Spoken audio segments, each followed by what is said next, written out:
Hey, welcome back to the El Donzo and Deez show right here on Cities 92.9, the news and talk of Bloomington Normal.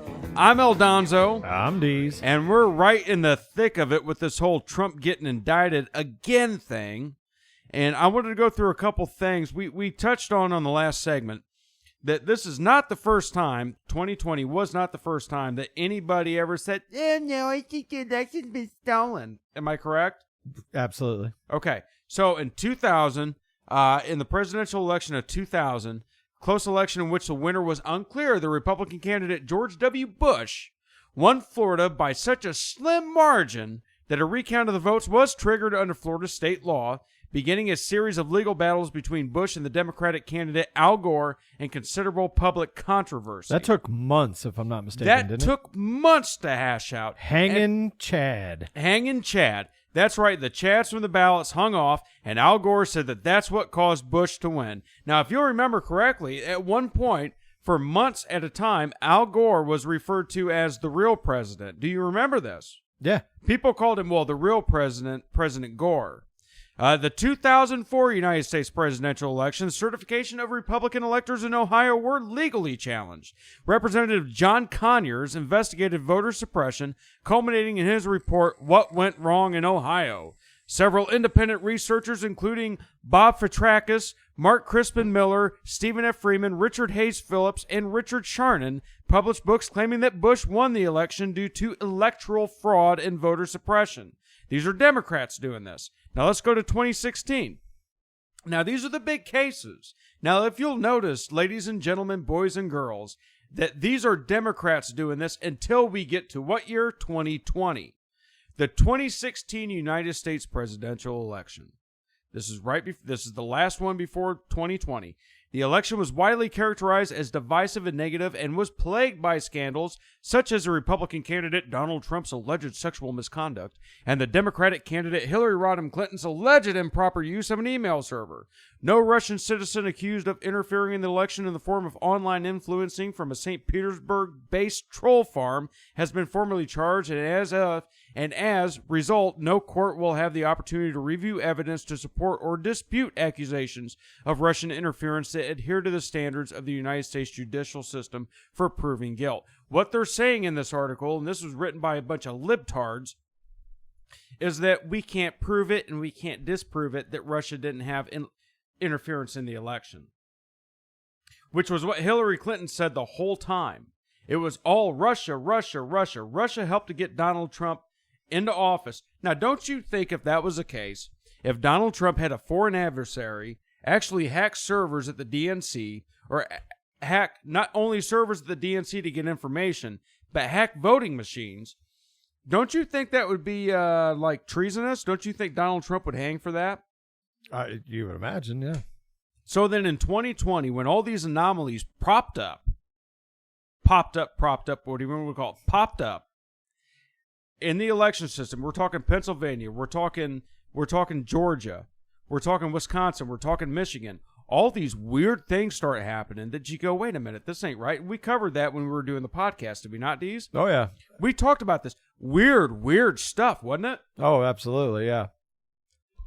Nothing to see here. Yeah. Legitimate gripes that people are bringing up, and Donald Trump goes, hey, you know what, this isn't right. We never got answers to this, and they didn't. And then you got, far more anomalies in the 2020 election than what they were talking about in the 2016 election. I want to recount a story my brother and I had about the 2020 election. I had my own business at the time, and I'm sitting in my office, and it's like 5:30 in the morning, because we started early, obviously.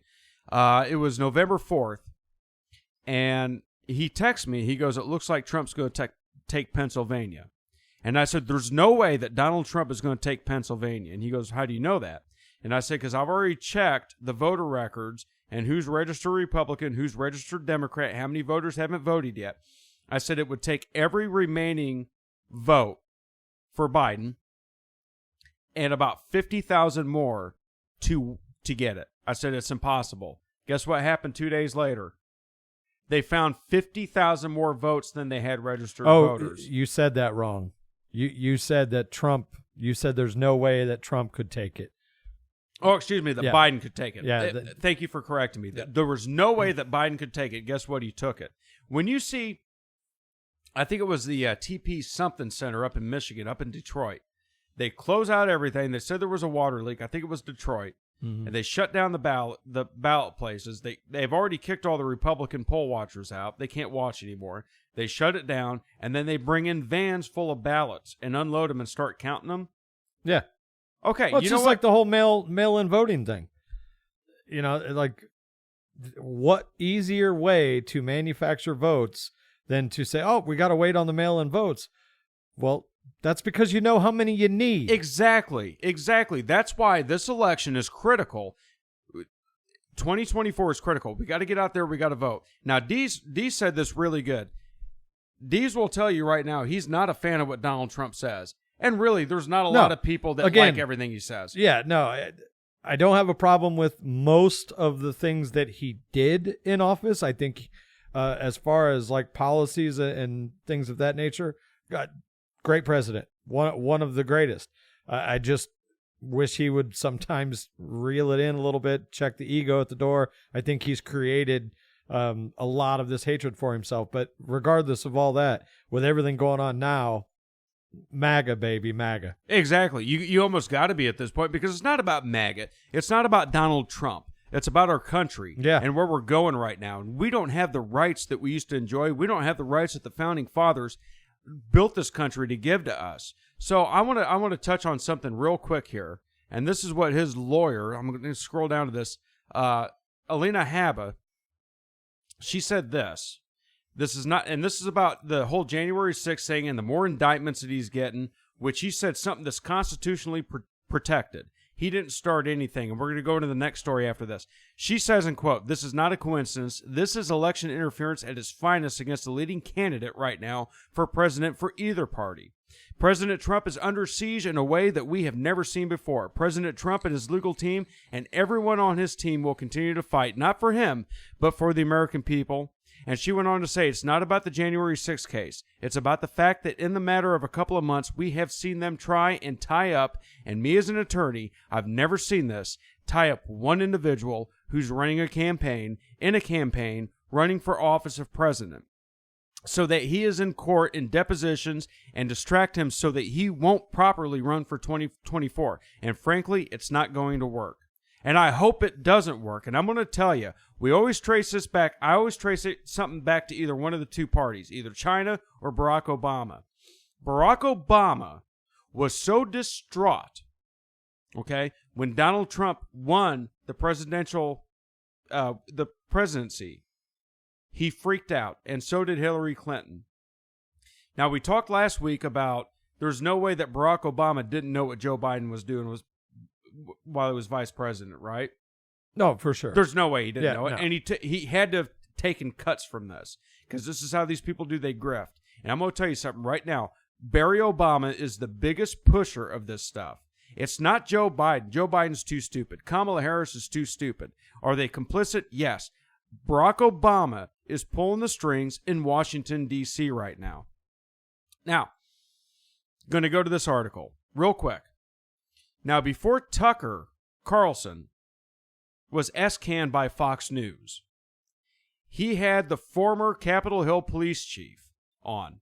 Did you know this? Stephen Sondland. No, or Stephen Son. Yeah, he did. And Stephen Son even confirmed that it was the feds.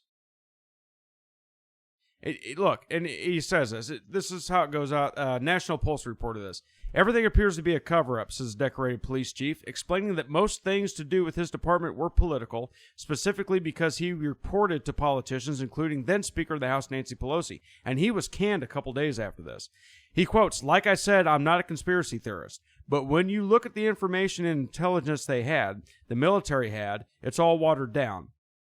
He goes on, "I'm not getting intelligence. I'm denied any support from National Guard in advance. I'm denied National Guard while we're under attack for 71 minutes. The full interview has thus far been hidden from the public. Why wouldn't it be? At the behest of Rupert Murdoch's increasingly left-wing Fox News channel, which unceremoniously fired its primetime host, of course, Tucker."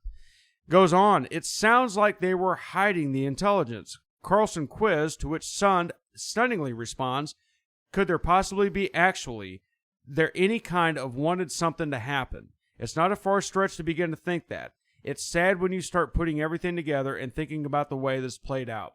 What was their end goal? I'm going to tell you what their end goal was. You had members of Congress, Republican members of Congress that day, that were actually going to halt the certification of that election to look into the stuff. And then January 6th insurrection at the Capitol happens.